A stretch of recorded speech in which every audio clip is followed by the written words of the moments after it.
Hey, I'm Chase Reynolds, and this is A Minute on Missions.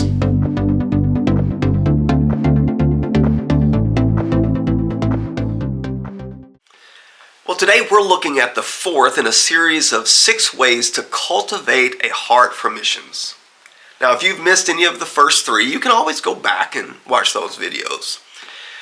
Now, we've already talked about getting to know a missionary, reading missionary biographies, and last week we talked about learning about unreached people groups. And I can guarantee you that if you do any of these, and especially if you do them with any consistency, your concern for missions will grow. But what I'm going to talk about today has the potential not only of changing us and directing our heart towards missions, but it has the potential to change the world.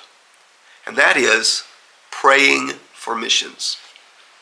Now, praying for mission moves us from the spectator position to being a participant. When we pray, and especially if we pray regularly, it's no longer about what other people are doing for God's mission, but now it's about what we're doing. You see, when we pray, we get involved. And on top of that, there's just something about being in God's presence and focusing on something that He cares deeply about. Now, sometime back, I was at a volleyball game, and I didn't know anyone who is currently playing in that game, but the mother of one of the players came and sat next to me. And we chatted, and she pointed out her daughter and told me a little bit about her. And as the game got started, the mom started cheering. She was one of those loud and proud moms. Well, the next thing I know is I'm cheering too.